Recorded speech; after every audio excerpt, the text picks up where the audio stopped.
Okay. I'll begin in a second.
Okay, we'll get started now. Welcome to Weekly Marx, the 15th of November,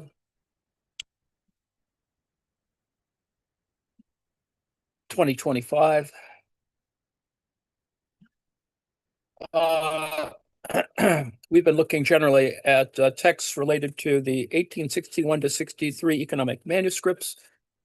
And as we've been looking at before, the idea is that there's a brief period within the 61-63 period, where Marx emphasizes surplus value, spends his several months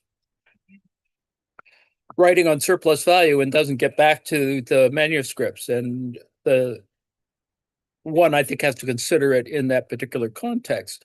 That is that surplus value does get developed, but the whole business of a theories of surplus value sort of remains open. I think Marx ultimately decided that he wanted to do a better historical kind of exposition on it, but realized that it needed a lot more work and that it should get shoved off later on until the later volumes, the original, 6-volume project.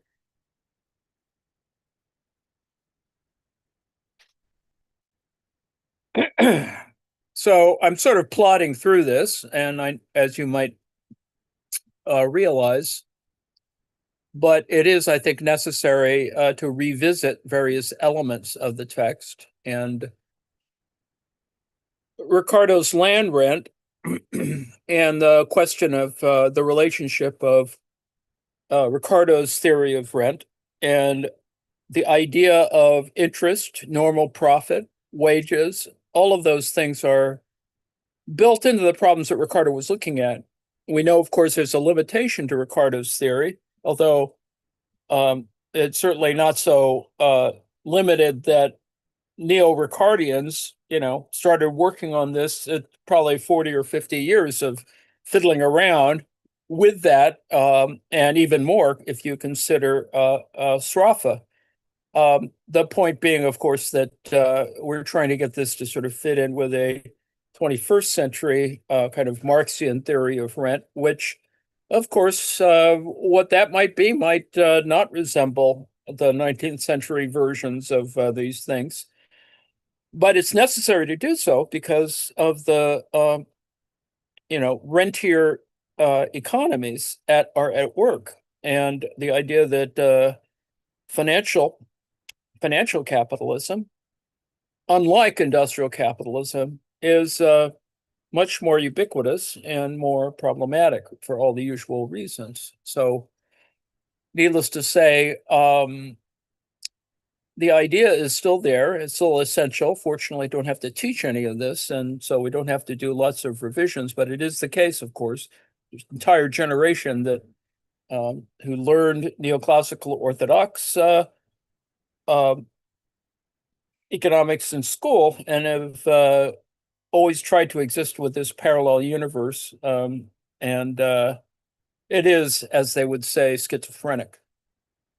So we're going to look at chapter 11, Ricardo's theory of rent. This doesn't exclude looking at, Roberta, Anderson, Stewart, all those other folks. But I think this is a closer approximation to what Marx is sort of thinking about, even though he doesn't get to it until quite a while on in the surplus value text. Noting, of course, that this is a text that is not widely known until the beginning of the 20th century. And then Kautsky gets his hands on it for a variety of reasons. And there's a critique leveled against Kautsky in the preface to the Theories of Surplus Value document. That's the preface is done by the Soviets, by the CCCP, the Soviet Union, and so it's been an issue for people who are anti-Stalinist, an issue for people who don't like Kautsky, etc. That degree of scholarship aside, I think it's still important to go back and look at this document with its revisions or editing done relative to the Soviets' critique of Kautsky. So it has that voice in it, but it's not horribly problematic. But I think it's essential to look at this if we're going to get a handle on theories of surplus value. Okay, chapter 11, Ricardo's theory of rent. Historical conditions for the development of the theory of rent by Anderson and Ricardo. The main points were dealt with when discussing Roberta's. Just a few more gleanings here. Firstly, some comments on the historical aspect. Ricardo was first of all concerned with the period 1707 to 1815, which came approximately within his own experience, and during which wheat prices were constantly rising. Anderson, on the other hand, was concerned with the 18th century, at the close of which he was writing. During the first half of that century, wheat prices were falling, and during the second half, they were rising. Hence, for Anderson, the law he discovered was in no way connected with a diminishing productivity of agriculture or a normal, for Anderson, an unnatural rise in the price of the product. For Ricardo, however, such a connection existed. Anderson believed that the abolition of the corn laws, at that time export premiums, caused the rise in prices during the second half of the 18th century. Ricardo knew that the introduction of corn laws, 1815, was intended to prevent the fall in prices and to a certain degree was bound to do so. With regard to the latter, it was therefore necessary to point out that if left to itself, the law of rent within a definite territory was bound to result in recourse to less fertile land, thus leading to dearer agricultural products and increased rent at the cost of industry and the mass of the population.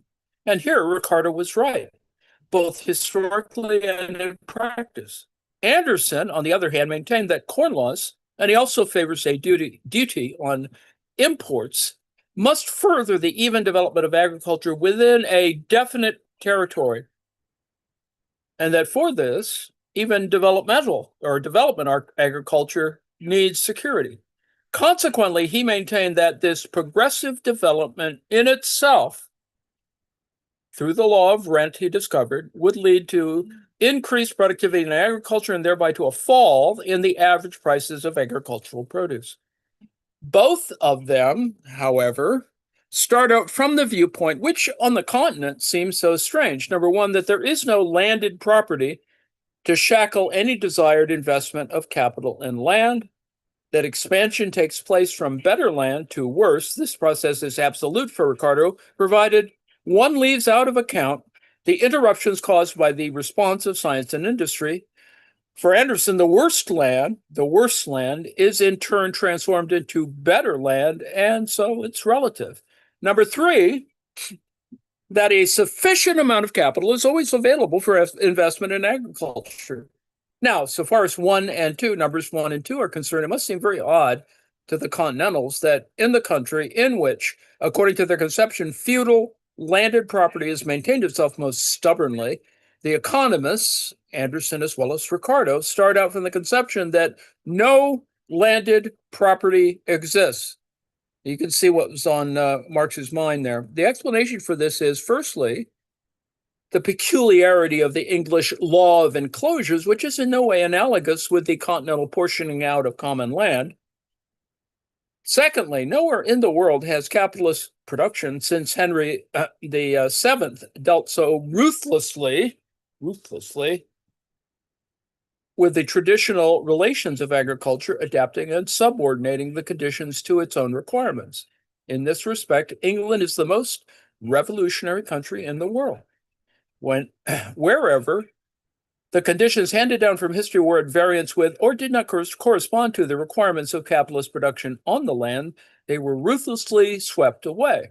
This applies not only to the position of the village communities, but to the village communities themselves, not only to the habitats of the agricultural population, but to the agricultural population itself, not only to the original centers of cultivation, but to cultivation itself. The German, for example, meets with economic relations that are determined by traditional circumstances, such as land boundaries, the position of the economic centers, given conglomerations of the population. The Englishman meets with historical conditions of agriculture which have been progressively created by capital since the end of the 15th century. Clearing of estates, a technical term well known in the United Kingdom, will not be found in any continental country. But what is the meaning of this clearing of estates? It means that without any consideration for the local inhabitants who are driven away, for existing village communities which are obliterated, for agricultural buildings which are torn down, for the type of agriculture which is transformed in one fell swoop, for instance, arable land converted into grazing pasture. In short, none of the conditions of production are accepted as they have traditionally existed, but are historically transformed in such a way that under the circumstances, they will provide the most profitable investment for capital. To that extent, therefore, no landed property exists. It gives capital, i.e. the farmer, full scope, since it is only concerned with monetary income. A Pomeranian landowner, therefore, with his head full of ancestral land boundaries, center of economy, and lectures on agriculture, etc., may well be amazed by Ricardo's unhistorical view of the development of conditions in agriculture. This shows merely that he naively confuses Pomeranian conditions with those prevailing in England. But it cannot be said that Ricardo, who in this case starts from the conditions in England, is just as narrow-minded as the Pomeranian landlord, who can think only in terms of Pomeranian conditions. English conditions are the only ones in which modern land ownership, i.e. land ownership which has been modified by capitalist production, has been adequately developed. For the modern, that is, the capitalist mode of production, the English view is here the classical view. The Pomeranian, on the other hand, judges the developed relations from a historically lower and as yet inadequate form. Indeed, most of Ricardo's continental critics even take as their starting point conditions in which the capitalist mode of production, adequate or inadequate, does not as yet exist at all. It is as if a guild master wanted lock, stock, and barrel to apply Adam Smith's laws, which presuppose free competition, to his guild economy. Now, let me break here and say, yes, you could argue that. It's history has sort of shown that we could even argue that, and is incredibly problematic. But it is, as Marx says, about the specific territory. But anyway, back to the text. The presupposition of the movement from better to worse land, relatively to the particular stage in the development of the productive power of labor, as with Anderson, and not absolutely, as with Ricardo, could only arise in a country such as England, where within a relatively small territory, capital has farmed so ruthlessly and has for centuries mercilessly sought to adapt to its own needs all traditional relationships of agriculture. Thus, that is the presupposition, could only arise where, unlike the continent, capitalist production and agriculture does not date from yesterday and does not have to fight against old traditions.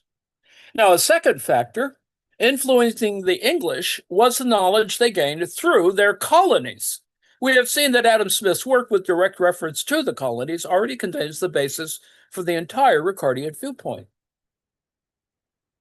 In these colonies, and especially in those which produced only merchandise such as tobacco, cotton, sugar, etc., and not the usual foodstuffs, where right from the start the colonists did not seek subsistence but set up a business, fertility was, of course, decisive.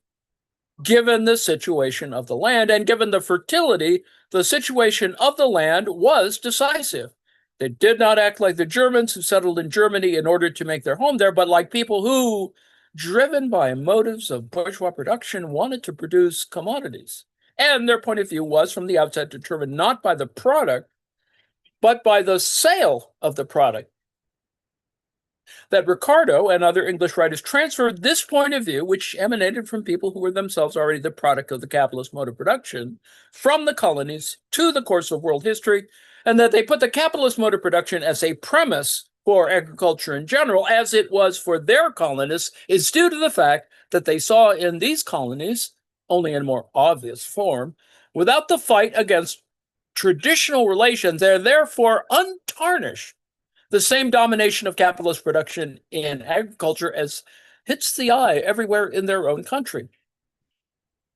Hence, if a German professor or landowner belonging to a country which differs from all others in its complete lack of colonies considers such a view to be false, then this is quite understandable.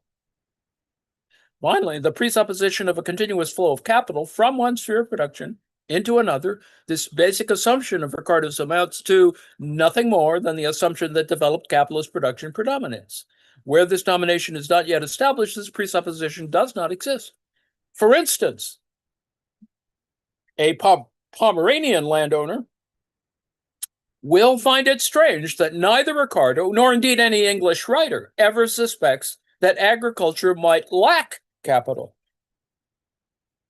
The Englishman does indeed complain of lack of land in proportion to capital, but never of a lack of capital in proportion to the land.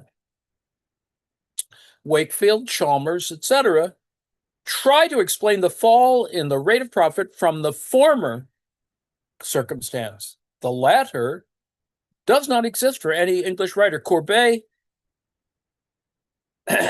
notes as a self-explanatory fact that capital is always redundant in all branches of production. On the other hand, bearing in mind the situation in Germany, the landowner's difficulty in borrowing money, because mostly it is the landowner himself who cultivates the land and not a capitalist class, which is quite independent of him, it is understandable that Herr Robertus, for example, is surprised at the Ricardian fiction that the supply of capital is regulated by the desire to invest it. What an Englishman lacks is a field of action, that is, opportunity for investment of the available stock of capital, but a desire for capital to invest on the part of the only class which has capital to invest, that is, the capitalist class. This just doesn't exist in England. Now, this desire for capital is Pomeranian. The objection made by English writers against Ricardo was not that capital was not available in any desired quantity for particular investments, but that the return of flow of capital from agriculture encountered specific technical, etc., obstacles.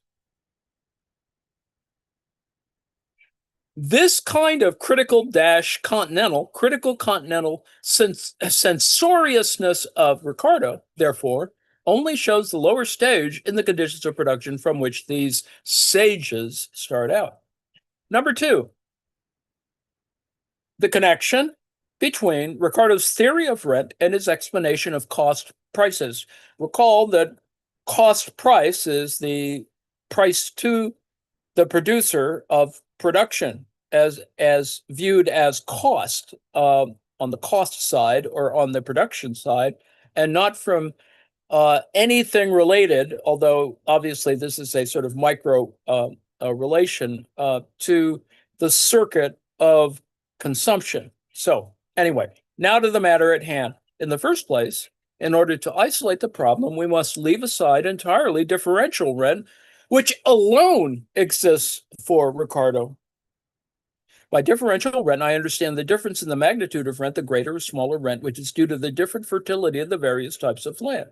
Given equal fertility, differential rent can only arise from differences in the amounts of capital invested, ceteris paribus. This case does not exist for our problem and does not affect it. This differential rent merely corresponds to the excess profits which, given the market price, or more correctly, the market value, will be made in every branch of industry. For example, cotton spinning by that capitalist whose conditions of production are better than the average conditions of this particular trade.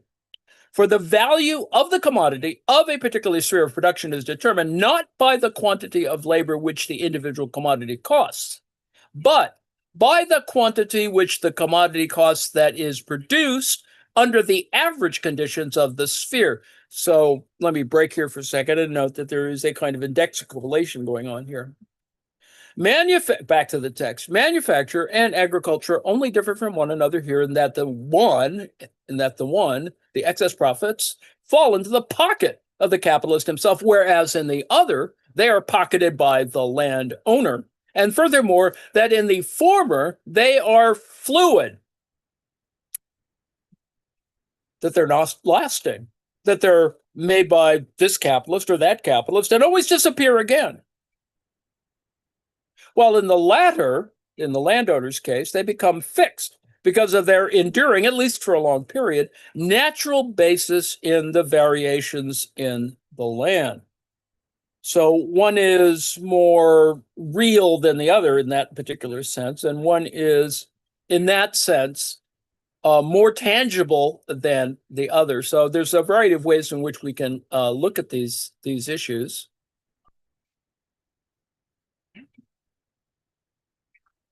Now, back to the text, this differential rent must therefore be left out of account, but it should be noted that it may exist not only from when a movement from better to inferior land takes place, but also from the inferior to better land.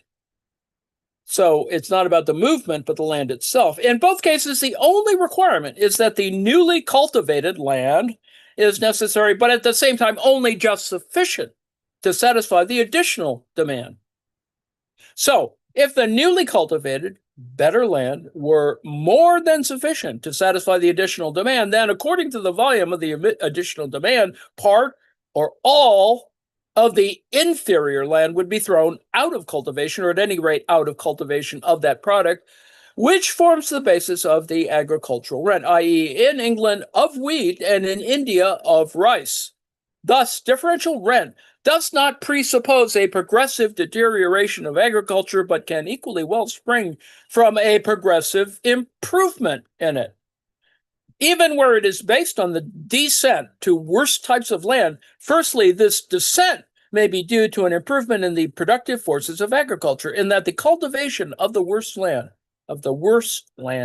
at the price which is set by demand, is only made possible by greater productive power.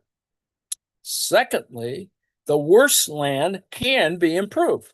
The differences will nevertheless remain, although they will become smaller, so that as a result, there is only a relative comparative decrease in productivity, whereas absolute productivity increases. This was, in fact, the presupposition made by Anderson, the original author of the Ricardian law. Then, in the second instance, Only the agricultural rent in the strict sense should be considered here. In other words, the rent of the land which supplies the chief vegetable goods, the chief vegetable foods. Smith has already explained that the rents of land which supply the other products, such as stock raising, etc., are determined by that rent, that they are themselves derived, determined by the law of rent, and not determining it. In themselves, therefore, these rents do not furnish any useful material for the understanding of the law of rent in its original pure condition. There's nothing primary about them. This settled, the question is reduced to the following. Does an absolute rent exist? That is, a rent which arises from the fact that capital is invested in agriculture rather than manufacture, a rent which is quite independent of differential rent or excess profits, which are yielded by capital invested in better land. You can see the structure of that argument resembles that for certain kinds of financial capital as well. Anyway,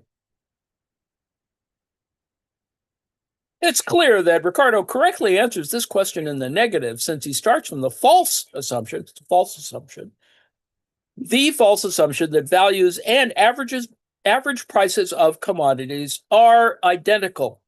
They just aren't. Values and average prices of commodities are not identical, but it's a bad assumption to do so. But the fact is, both Smith, Ricardo, etc., like to make the math easier, and it's not as easy as you think. If this were the case, back to the text, if this were the case, it would be a tautology to say that the price of agricultural products is above their cost price, when the constant price of agricultural products yields beyond the average profits also an extra rent, a constant surplus over and above the average profit. For this, cost price equals the advances plus the average profit and nothing else. Were the prices of agricultural products to stand above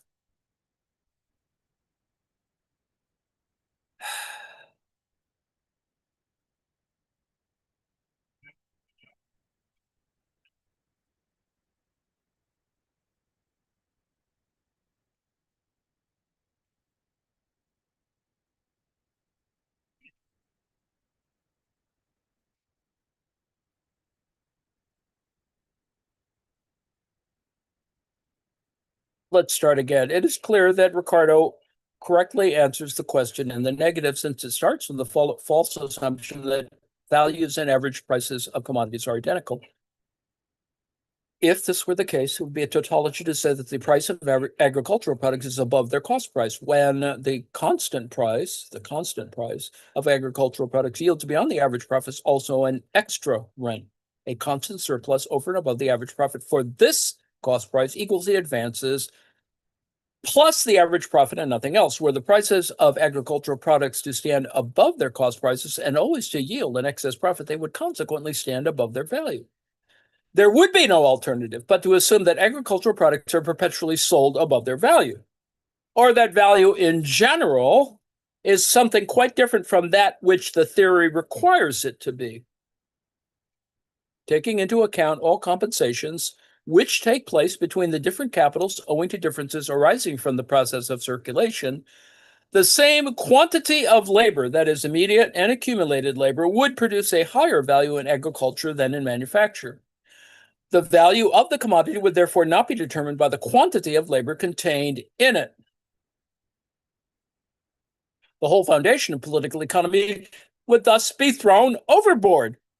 Ergo, therefore, Ricardo rightly concludes no absolute rents. Only differential rent is possible. In other words, the value of the agricultural product grown on the worst land equals the cost price of the product. As with every other commodity, this is equal to its value. Now, the capital invested in the worst land differs from capital invested in manufacture only by the type of investment, by it being a particular species of investment. Here, therefore, that's why it looks tautological. Here, therefore, the universal validity of the law of value becomes apparent. Differential rent, and this is the sole rent on better land, is nothing but the excess profit yielded by capitals employed in above average conditions owing to the establishment of one identical market value in every sphere of production. Now, this excess profit consolidates itself only in agriculture because of its natural basis. And therefore, the excess profit flows not into the pocket of the capitalist, but into that of the landowner, since it is the landowner who represents this natural basis. And so it does appear tautological in that particular sense, not so much when you actually look at the legal conditions, but that's a whole nother thing. All right, back to the text. The entire argument collapses together with Ricardo's assumption that cost price equals value. The theoretical interest which forces him into a denial of absolute rent disappears. If the value of the commodities differs from their cost price, then they necessarily fall into three categories. In the first category, cost price is equal to the value of the commodity. In the second, the value is below its cost price. In the third, it's above its cost price. G. The fact, therefore, that the price of the agricultural product yields a rent only shows that the agricultural product belongs to that group of commodities whose value is above their cost price. The only remaining problem requiring solution would be why, in contrast to other commodities whose value is also above their cost price, competition between capitals does not reduce the value of agricultural products to their cost price. The question already contains the answer because, according to the presupposition, that can only happen insofar as the competition between capitals is able to effect such an equalization, and this in turn can only occur to the extent that all the conditions of production are either directly created by capital or are equally, elementally, at its disposal as if it had created them. Now, with land, this is not the case because landed property exists. This is the whole business for Marx. Because landed property exists and capitalist production starts its career on the presupposition of landed property, which is not its own creation, but which has already been there before it. The mere existence of landed property thus answers the question. All that capital can do is subject agriculture to the conditions of capitalist production. But it cannot deprive landed property of its hold on that part of the agricultural product which capital could appropriate, not through its own action, but only on the assumption of the non-existence of landed property. Since landed property does exist, the capital must, however, leave the excess of value over cost price to the landowner. Now, but this difference between value and cost price itself only arises from a difference in the composition of the organic component parts of capital. All commodities whose value in accordance with this organic composition is above the cost price, thereby show that the labor expended on them is relatively less productive than that expended on the commodities whose value is equal to the cost price, and even less productive than that expended on the commodities whose value is below the cost price, for they require a greater quantity of immediate labor in proportion to the past labor contained in the constant capital. Whew! They require more labor in order to set in motion a definite capital. Now, this is a historical difference and can therefore disappear.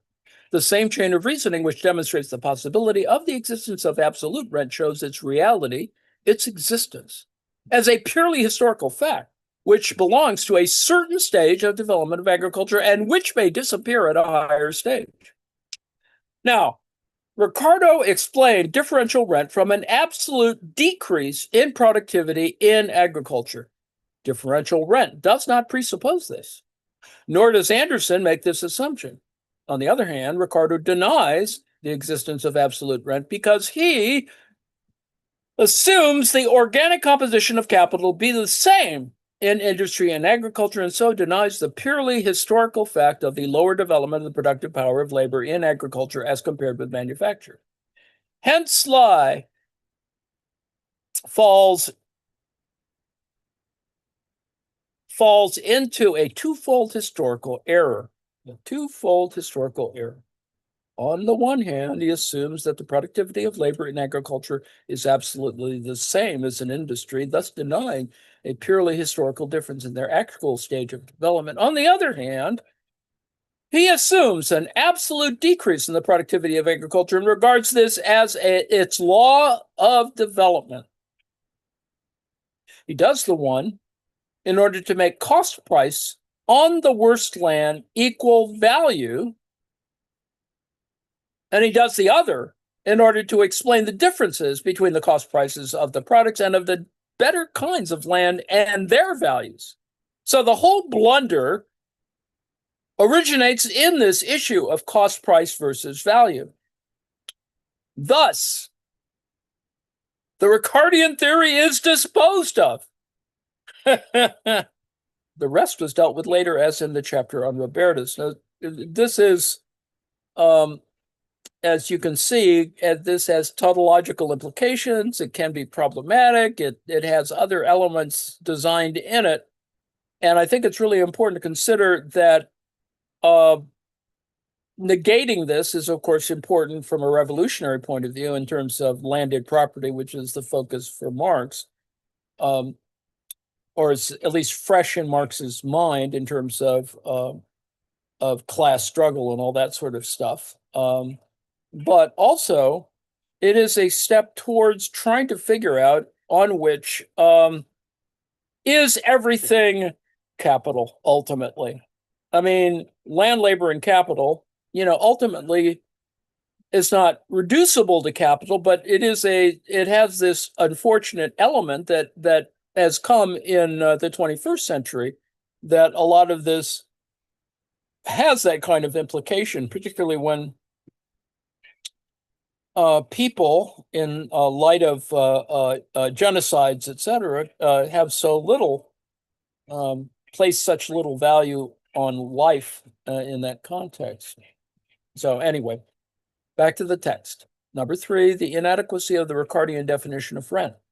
I've already indicated that Ricardo opens the chapter by stating that it is necessary to examine whether the appropriation of land and the subsequent creation of rent, as Ricardo indicates in 1821 on page 53, do not interfere with the determination of value by labor time. And he says later, Adam Smith, quote, Adam Smith cannot be correct in supposing that the original rule which regulated the exchangeable value of commodities, namely the comparative quantity of labor by which they were produced, can be at all altered by the appropriation of land and the payment of rent, close quote. This direct and conscious connection which Ricardo's theory of rent has with the determination of value is its historical merit. Apart from that, this chapter 2 on rent is rather inferior to West's exposition. It contains much that is queer, that is petitio principii, and unfair dealing with the problem. Actual agricultural rent, which Ricardo justifiably here treats as rent proper, is that which is paid for the permission to invest capital to produce capitalistically in the element that is land.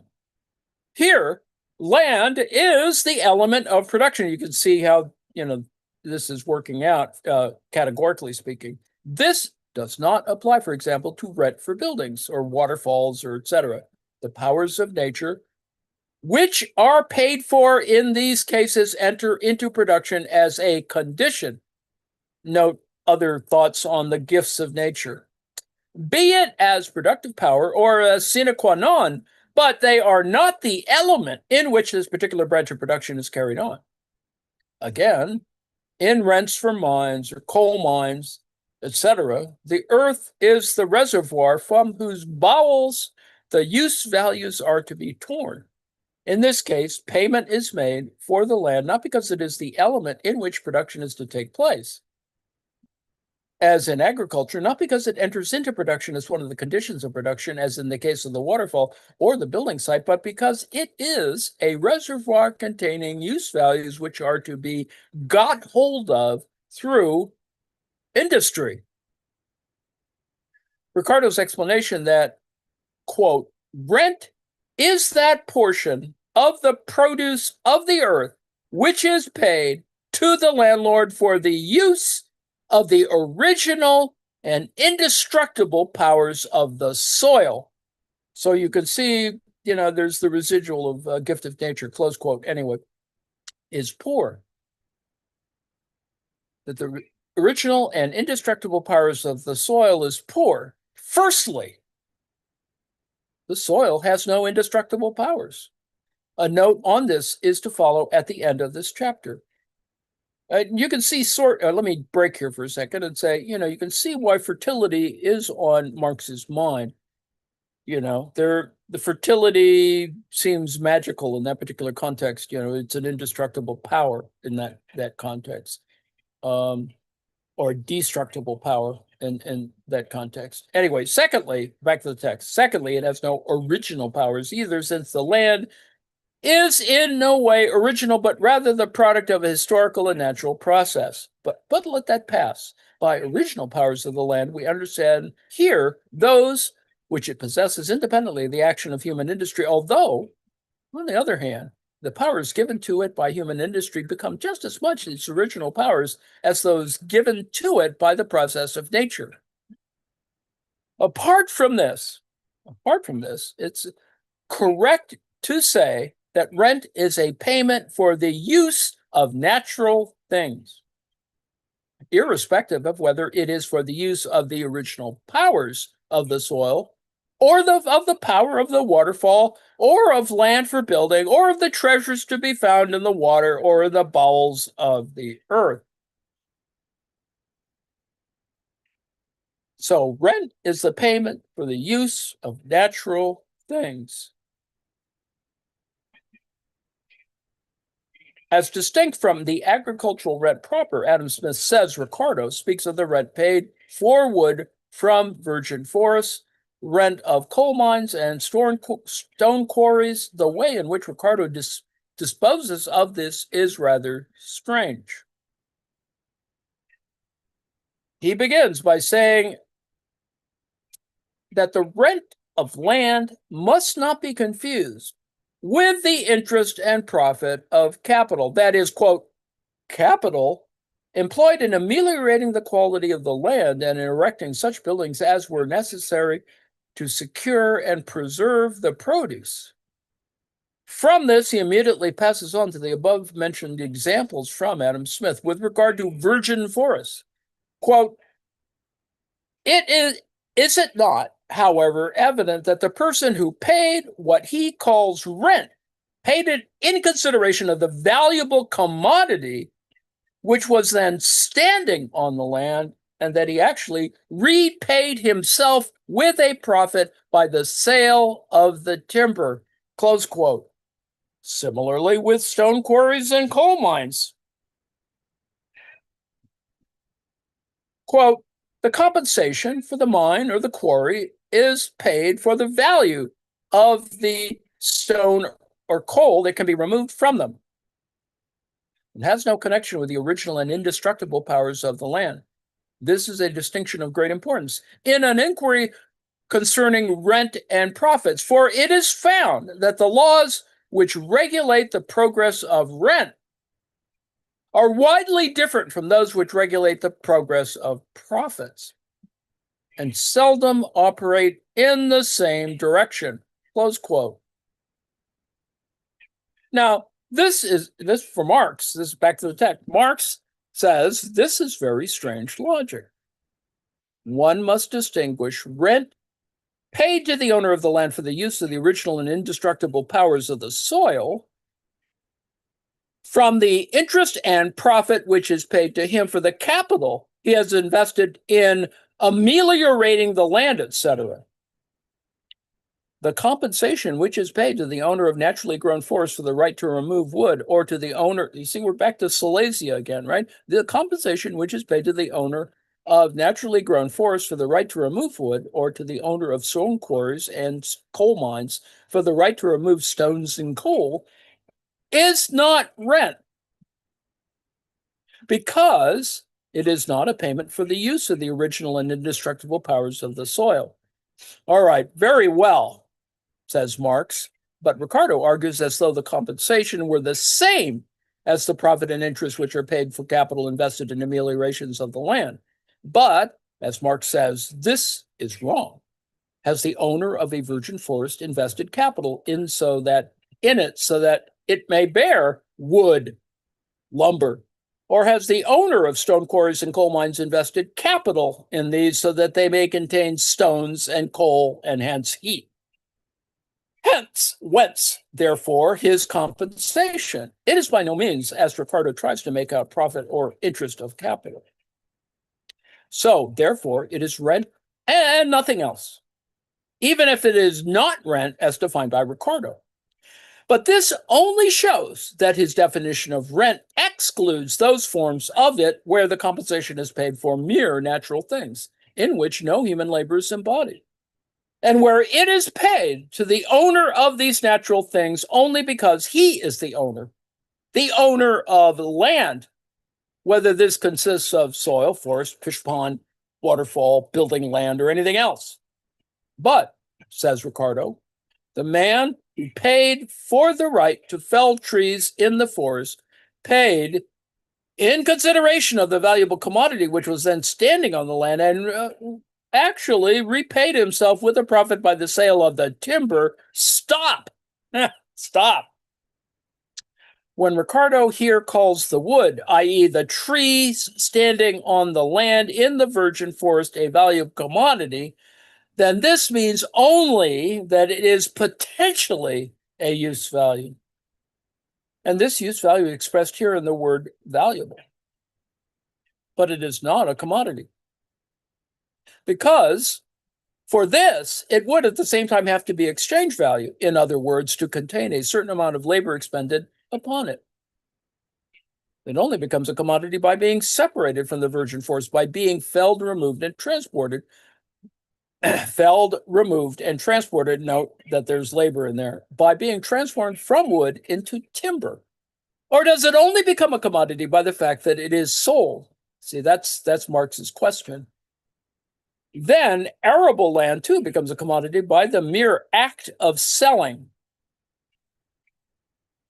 Then we'd have to say that rent is the price paid to the owner of natural forces or mere products of nature for the right of using those forces or appropriating by labor those products. This is, in fact, the form in which all rent appears originally. But then the question remains to be solved.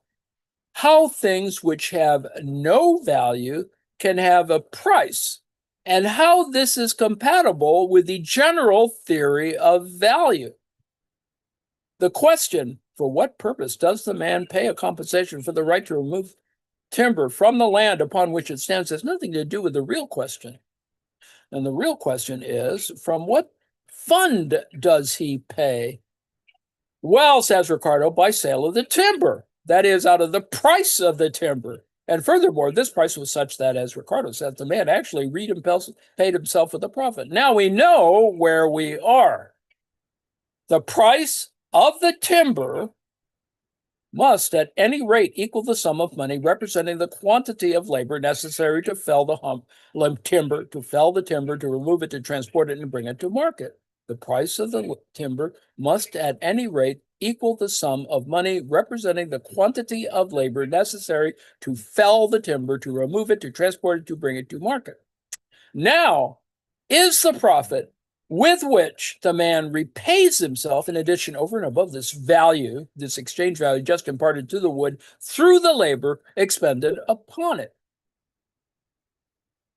If Ricardo said this, then he would fall into the crudest conception far beneath his own doctrine. No, given that the man was a capitalist, the profit is part of the labor he employed in the production of the timber, the part for which he did not pay. And the man would have made the same profit if he had set in motion the same amount of labor, shall we say, in cotton spinning. If the man is not a capitalist, then the profit is equal to that quantity of his labor which he exerts beyond that which is necessary to cover his wages, and which would have constituted the profit of the capitalist had a capitalist employed him, but which now constitutes his own profit because he is his own wage laborer and his own capitalist in one and the same person. But here we come to the ugly word that this timberman actually repaid himself with a profit. This gives the whole transaction a very ordinary look and corresponds to the crude manner of thinking which this capitalist who removes timber may himself have of the source of his profit. Now, first, he pays the owner of the virgin forest for the use value wood, which, however, has no value, no exchange value, and which, so long as it stands upon the land, has not even a use value. He may pay him £5 per ton. And then he sells the same wood to the public, setting aside his other costs, lumber mill, etc., at £6. And so actually pays back to himself the £5 with a profit of 20%. He actually repaid himself with a profit. If the owner of the forest had only demanded compensation of £2, 40 shillings, then the timberman would have sold the ton at £2 8 shillings instead of at £6. Since he always adds the same rate of profit, the price of timber would be high or low here because the rent is high or low. The latter would enter into the price as a constituent part, but in no way be the result of the price. So, whether the rent, that is compensation, is paid to the owner of the land for the use of the power of the land or for the use of the natural products of the land in no way alters the economic relations, in no way alters the fact that money is paid for a natural thing, that is the power or produce of the earth, upon which no previous labor has been spent. And thus, on the second page of his chapter on rent, Ricardo would have overthrown his entire whole theory, in order to avoid a difficulty. It would appear that Adam Smith was a great deal more farsighted here. Now, the same case with the stone quarries and coal mines. Quote, the compensation given for the mine or the quarry is paid for the value of the coal or stone which can be removed from them, and has no connection with the original and indestructible powers of the land, close quote. No, but there is a very significant connection with the quote-unquote original and destructible productions of the soil. The word value is just as ugly here as the phrase repaid himself with a profit was above. Ricardo never uses the word value for utility or usefulness or value in use. Does he therefore mean to say that the compensation is paid to the owner of the quarries and coal mines for the value the coal and stone have before they are removed from the quarry and the mine in their original state? Then he invalidates its entire doctrine of value. Or does value mean here, as it must do, says Marx, the possible use value, and hence only the prospective exchange value of coal and stone? Then it means nothing but that their owner is paid rent for the permission to use the original composition of the soil for the production of coal and stones. And it is absolutely incomprehensible why this should not be called rent. In the same way as if the permission were given to use powers of the land for the production of wheat. Or we end up again with the annulment of the whole theory of rent as explained in connection with wood. According to the correct theory, there can be no difficulties involved here at all. The labor or capital employed in the production, not reproduction of wood, coal, or stone, this labor, it is true, does not create these natural products, but separates them from their elementary connection with the earth, and so produces them as usable wood, coal, or stone. So the labor belongs to those spheres of production in which the part of capital laid out in wages is greater than that laid out in constant capital, where consequently the amount of direct labor is greater than that of past labor, the result of which serves as a means of production. Whew. If, therefore, the commodity is sold at its value here, then this value will be above its cost price, a long way to get there, i.e., the wear and tear of the instruments of labor, the wages, and the average profit. So we have a proxy here for amortization and depreciation. Anyway, the excess can thus be paid as rent to the owner of forest, quarry, or coal mine.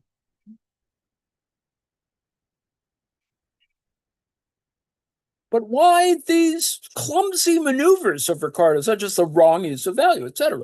Why this clinging to the explanation of rent as a payment for the use of the original and indestructible powers of the land? Perhaps the answer will emerge later.